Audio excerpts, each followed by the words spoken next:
La CEPAC a la responsabilité des magnifiques territoires que sont les réserves fauniques et les parcs nationaux. Elle assume également la gestion du camping des Voltigeurs, du centre touristique du lac Kenogami et du centre touristique du lac Simon. Des hôtels et des attraits touristiques font aussi partie de notre réseau. Comme les fleurs, ils ont chacun leur couleur.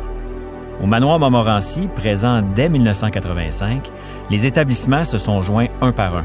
Le gîte du Mont-Albert en 1987, la station touristique du Chêné en 1999, l'auberge de montagne des Chic-Chocs en 2005 et l'Aquarium du Québec en 2006.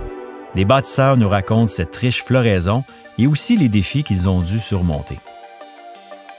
Il y avait des travaux majeurs de rénovation du manoir Montmorency, qui était bien sûr un bâtiment historique, avec construction du téléphérique, du pont en jambe à la chute, de l'escalier panoramique, etc. Alors tout ça avec un objectif d'ouvrir le site la veille de la Saint-Jean-Baptiste. C'était tout un défi de réaliser ces travaux-là dans un si court délai, et l'hiver aussi, parce que c'était un hiver très rude. Les 6 semaines avant l'ouverture, j'ai reçu un appel vers 4h, 5h du matin me disant « Le manoir est en feu ». Alors, je me suis rendu, je pense que je suis arrivé là vers 5h30, 6h et il n'y avait plus vraiment rien à faire. Alors, le manoir, on perdait le manoir. C'est autour, je pense, on était rendu pratiquement fin juin. Là, M. Jean-P. Vézina, qui était le PDG de la CEPAC à ce moment-là, il a annoncé la reconstruction et la date d'inauguration en même temps, qui était le 23 juin 1994. C'était ultra audacieux, mais imaginez aujourd'hui construire, c'est pas un bungalow, ça là. Alors finalement, ça a été inauguré, on a ouvert l'année d'après.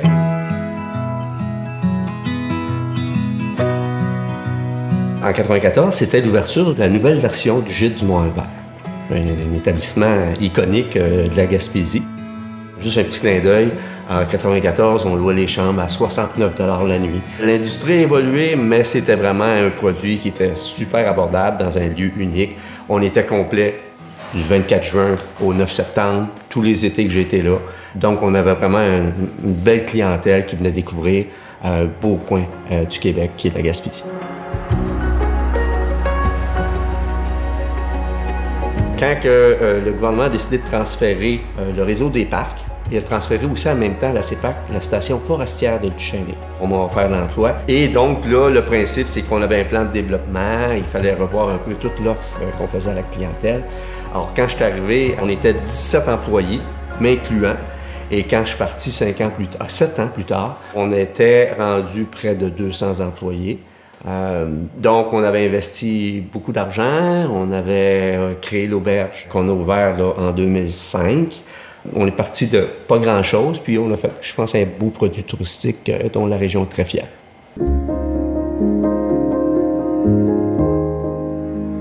En 2001, le gouvernement du Québec était prêt à mettre 63 millions de dollars sur les établissements montagnards là, de la CEPAC, c'est-à-dire la réserve Chic-Chocs, le parc de Gaspésie et la réserve faunique de Matane, ce qui représentait 3000 km² de territoire.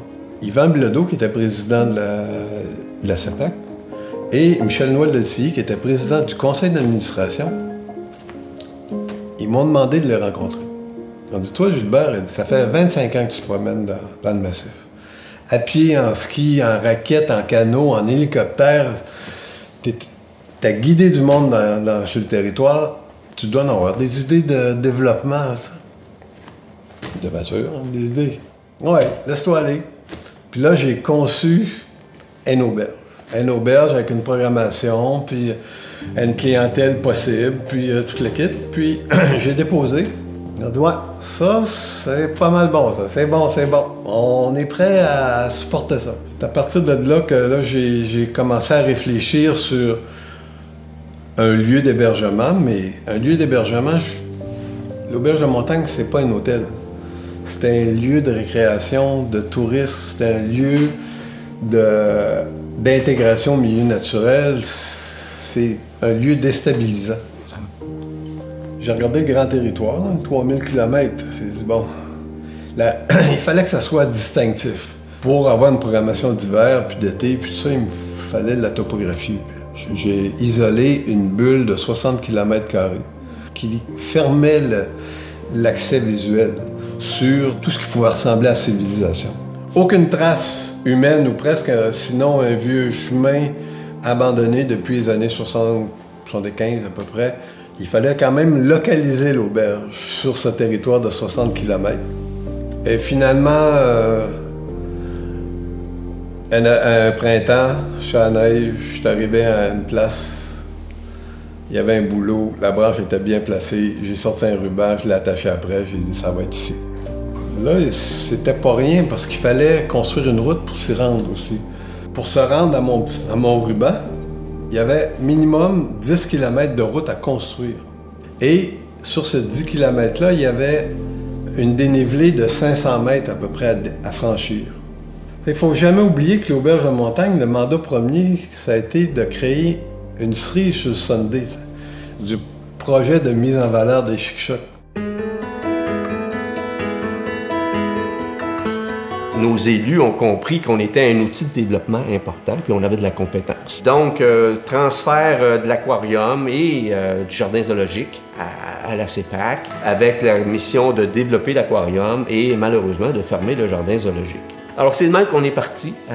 On a récupéré l'aquarium, on l'a développé, on a fait un virage, moi ce que j'appelle un virage client. Je dis, écoutez, vous êtes des passionnés, partagez votre passion à nos clients. Puis savez-vous quoi? Je suis convaincu qu'ils vont aimer ça, puis vous aussi, vous allez aimer ça. Et là, on a fait ce virage-là, donc client, une bonne campagne marketing, développer le site, mettre des nouvelles choses, des nouvelles activités, des pistes d'hébertis, des nouveaux événements, tout ça pour bonifier la visite. Et quand on est arrivé en 2006, on avait à peu près 180 000 de mémoire visiteurs par année. Et la dernière année, moi, quand je suis parti 5 ans après, ben, on avait dépassé de 400 000 visiteurs par année. Alors moi, je dirais que oui, c'est une belle courte pointe, la CEPAC. Puis je pense que le réseau des centres touristiques est important par son unicité, puis ses produits de distinction.